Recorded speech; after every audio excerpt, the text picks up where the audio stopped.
Good morning students, welcome in my online class. कैसे हो बच्चों? मज़े हो रहे होंगे अभी तो आपके, बट फिर भी थोड़ा सा स्टडी के लिए केयरफुली हो जाए बच्चे।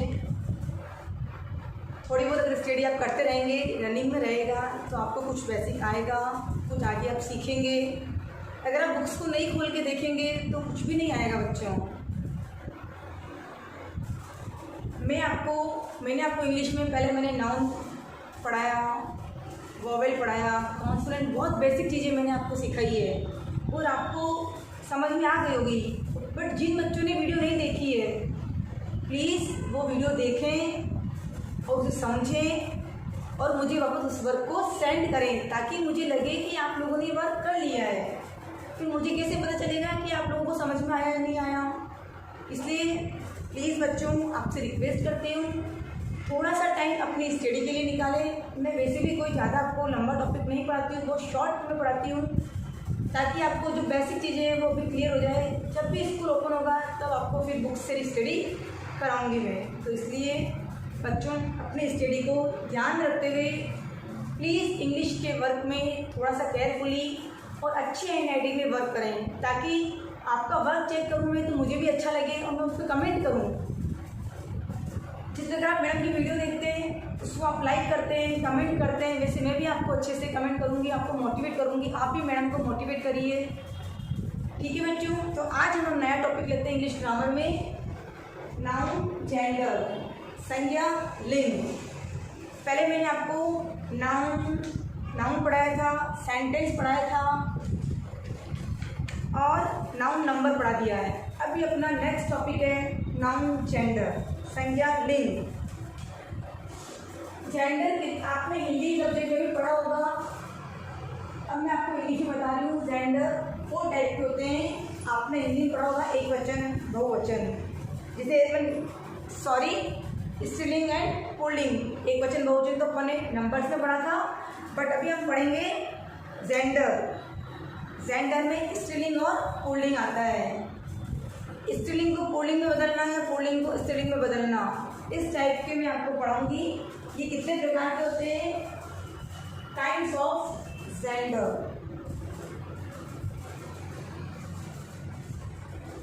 काइंड्स ऑफ जेंडर,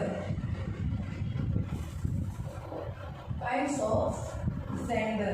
कि जेंडर कितने टाइप के होते हैं? सबसे पहले आपको जेंडर के बारे में समझना आना चाहिए, फिर ये कितने टाइप के होते हैं उसके बारे में समझना है। तो काइंड्स ऑफ जेंडर 4 टाइप्स के होते हैं।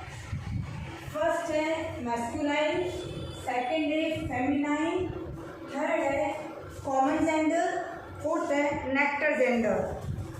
फर्स्ट है मैस्कुलाइन जेंडर। क्या है? Masculine gender. फर्स्ट है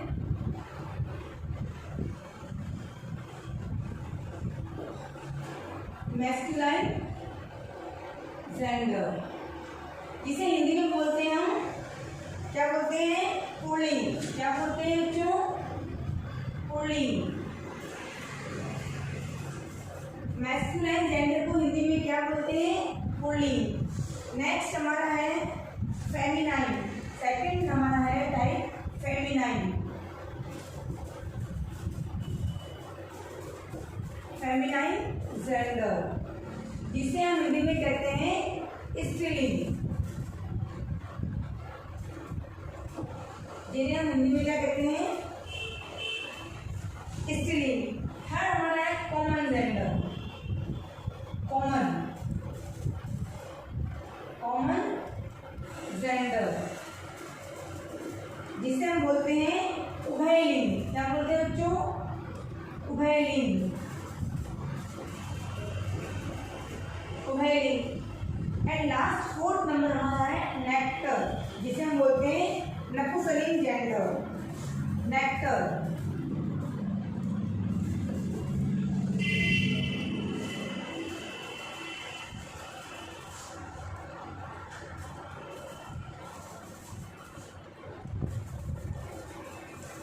नेक्टर जेंडर, जिसे हम बोलते हैं नपुंसकलिंग। क्या बोलते हैं? नपुंसकलिंग। ये 4 टाइप के जेंडर है। मैस्कुलाइन जेंडर जिसे हिंदी में पुल्लिंग कहते हैं, फेमिनाइन जेंडर जिसे हिंदी में स्त्रीलिंग कहते हैं, थर्ड है कॉमन जेंडर जिसे उभयलिंग कहते हैं, और फोर्थ है नेक्टर जेंडर जिसे नपुंसकलिंग जेंडर कहते हैं। यहाँ तक समझ में आ गया होगा आपको। अब मैं इनके बारे में आपको बताऊंगी कि मैस्कुलाइन जेंडर क्या होता है, फेमिनाइन में क्या आता है, कॉमन जेंडर में क्या आता है और नपुंसकलिंग में क्या आता है ना। तो अब हम फर्स्ट लेते हैं मैस्कुलाइन जेंडर। मैस्कुलाइन जेंडर इसे हिंदी में बोलते हैं हम पुल्लिंग। वैसे बच्चों आपको ये सब चीज़ें बेसिक है, आपको समझ में आ गई होगी। समझने की कोशिश करेंगे तो जरूर समझ में आएगी। और उसके लिए आपको अपने मोबाइल में मैडम का वीडियो देखना होगा, उसको समझना होगा। हर तरह से आपको मैडम समझाएगी। और अगर आपको कुछ कमी लगती है तो आप प्लीज़ मुझे बताएं। मुझे उम्मीद है आपको समझ में आ रहा होगा। नेक्स्ट फर्स्ट हम पढ़ेंगे मैस्कुलाइन जेंडर, जिसे हम हिंदी में कहते हैं पुल्लिंग। जिन संज्ञाओं में पुरुष जाति का बोध होता है उसे मैस्कुलाइन जेंडर कहते हैं। जिन संज्ञाओं से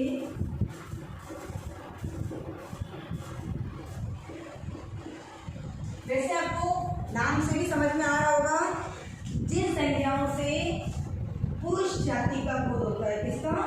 पुरुष जाति। पुल्लिंग है ना ये, मैस्कुलाइन जेंडर पुल्लिंग कहलाता है हिंदी में। जिन संज्ञाओं से पुरुष जाति का बोध होता है, पुरुष जाति का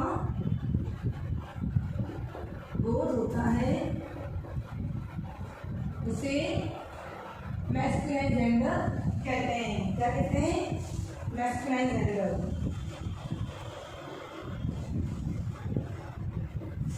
मैस्कुलाइन जेंडर कहते हैं। मैस्कुलाइन जेंडर कहते हैं। इसके एग्जाम्पल्स देखिए। एग्जाम्पल्स में क्या हो सकता है आप बताएंगे। आपको समझ में आ रहा होगा ना, तो आप बताएंगे कुछ एग्जाम्पल्स, जैसे बॉय, मैन, और बताइए किंग,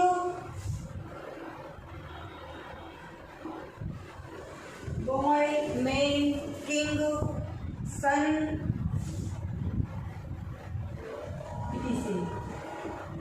ठीक है। अब हम सेकंड पढ़ेंगे।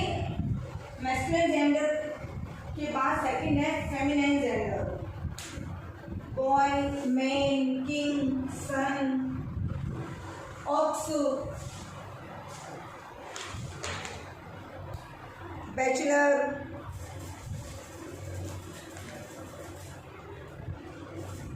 मिस्टर, नेफ्यू, पापा, ये सब किसमें आएंगे?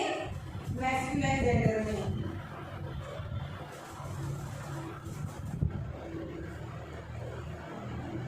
अब हम सेकंड पढ़ेंगे फेमिनाइन जेंडर। आप इसे एक बार देख लीजिए अच्छे से।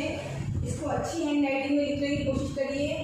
जहाँ पर आपको हाईलाइट करना है उसे हाईलाइट भी करिए, ताकि आपकी कॉपी में अच्छा वर्क दिखे और आपको भी करने की आपकी भी इच्छा हो कि हम अच्छे से हैंड राइटिंग में मैडम का वर्क करें। मैम जहाँ कैपिटल लिख रही है वहाँ कैपिटल लिखना है, जहाँ फुल स्टॉप है वहाँ फुल स्टॉप लगाना है।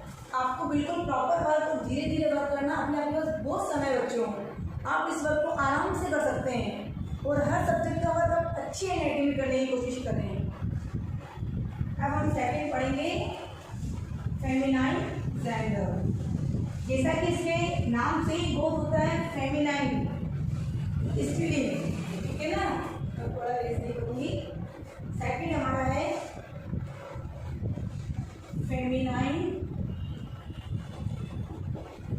फेमिनाइन जेंडर,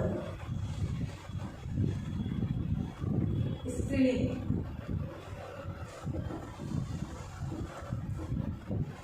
जिन संज्ञाओं से स्त्री जाति का बोध होता है उसे हम फेमिनाइन जेंडर कहते हैं। जिन संज्ञाओं से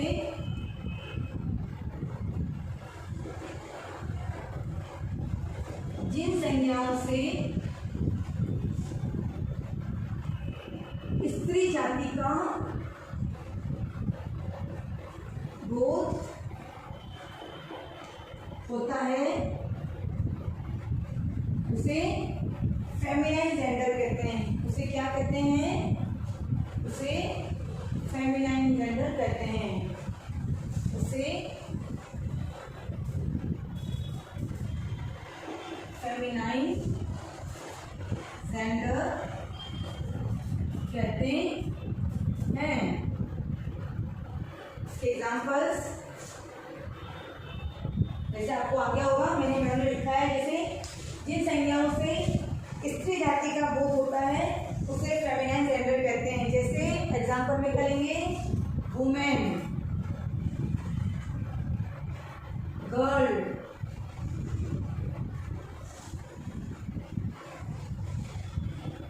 daughter,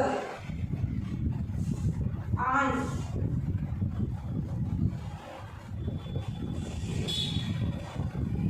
women, girl, daughter, aunt, और क्या क्या हो सकते हैं? काऊ,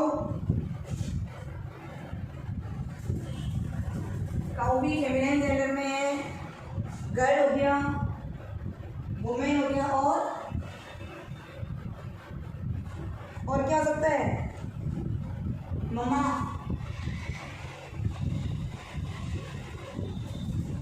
पीटीसी। ठीक है बेटा, बच्चों आगे समझ में, फेमिनाइन जेंडर जिन संज्ञाओं से स्त्री जाति का बोध होता है उसे फेमिनाइन जेंडर कहते हैं।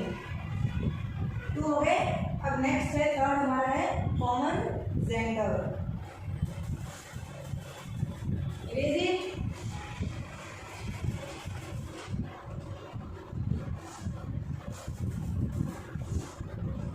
थर्ड हमारा है कॉमन जेंडर, मतलब उभयलिंग। कॉमन मतलब समझते हैं आप? इन दोनों का मिक्स में, मैस्कुलाइन और फेमिनाइन का मिक्स में होगा कॉमन जेंडर। थर्ड हमारा है कॉमन जेंडर, उभयलिंग।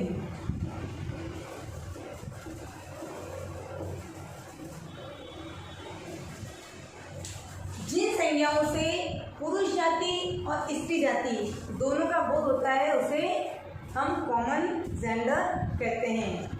जिन संज्ञाओं से पुरुष तथा स्त्री जाति, समझ रहे हैं ना, पुल्लिंग और स्त्रीलिंग दोनों का बोध होता है उसे हम क्या कहेंगे? Common gender.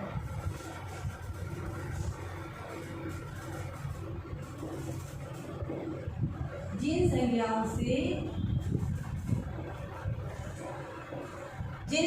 संज्ञाओं से पुरुष जाति और स्त्री जाति दोनों का बोध होता है ना, दोनों का बोध होता है।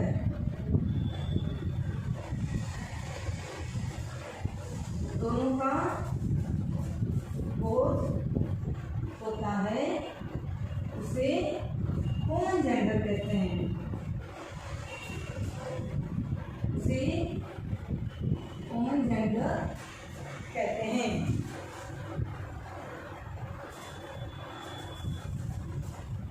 इसके एग्जाम्पल्स हैं, आप बताएंगे एग्जाम्पल्स, कौन कौन से एग्जाम्पल हो सकते हैं? जैसे स्टूडेंट बॉय भी होता है और गर्ल भी होते हैं। डॉक्टर भी दोनों होते हैं, मेल और फीमेल दोनों होते हैं। और प्यूपिल,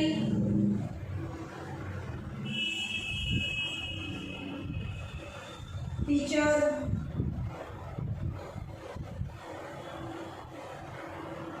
चाइल्ड और friend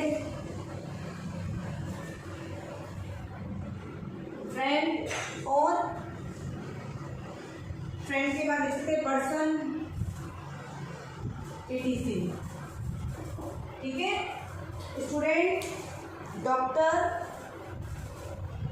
प्यूपिल, teacher, child, friend, person, etc। ऐसे बहुत सारे और भी बहुत सारे वर्ड्स होंगे जो आप जैसे वर्क करेंगे वैसे आपको समझ में आ जाएगा।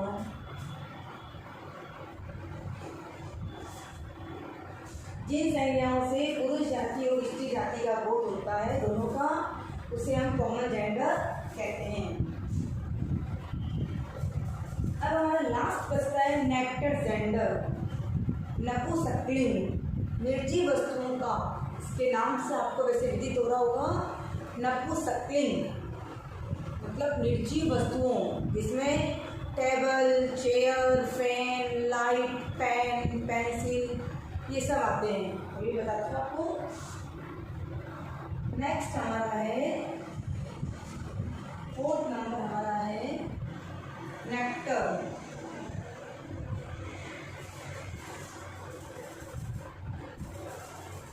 Nectar gender.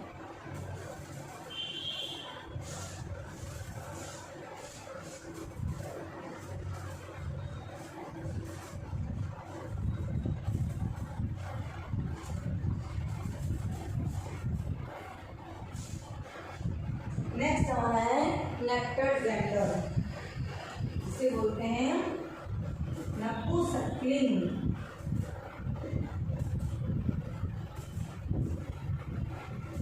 जिन संज्ञाओं से निर्जीव वस्तुओं का बोध होता है, क्या होता है? निर्जीव वस्तुओं का। जिन संज्ञाओं से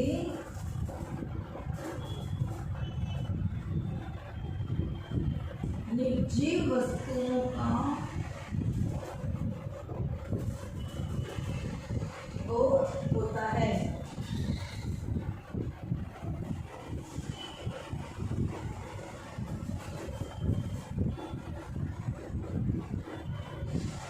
उसे नेक्टर जेंडर कहते हैं। नेक्टर जेंडर कहते हैं। इसका एग्जाम्पल्स है, इसके एग्जाम्पल बताइए आप। क्या क्या एग्जाम्पल्स हो सकते हैं इसमें? जैसे कंप्यूटर,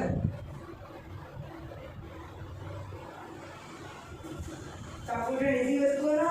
स्कूल, हॉस्पिटल,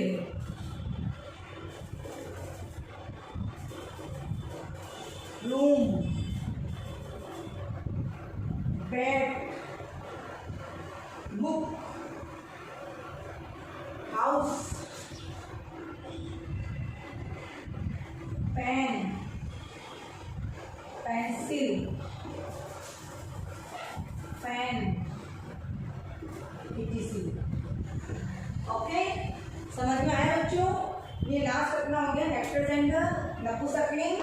जिन संज्ञाओं से निर्जीव वस्तुओं का बोध होता है उसे नेक्टर जेंडर कहते हैं। इसके एग्जांपल्स बताए मैंने, कंप्यूटर, स्कूल, हॉस्पिटल,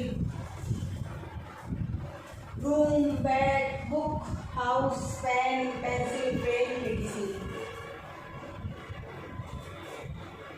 ये जो आपके मैंने जेंडर के टाइप पढ़ाए। अब मैं आपको नेक्स्ट क्लास में इसके कुछ रूल्स हैं उनके बारे में बताऊंगी। आप इस वर्क को ज़्यादा वर्क नहीं है, थोड़ा ही वर्क है, आप इसे बहुत अच्छी हैंडराइटिंग में कर सकते हैं और करेंगे। मैं आपसे ये उम्मीद करती हूँ बच्चों कि आप मैम का वर्क अच्छे से करेंगे। अगर आपको अच्छा लगता है वीडियो तो आप लाइक भी करें और कमेंट भी करें। Okay, thank you, good bye.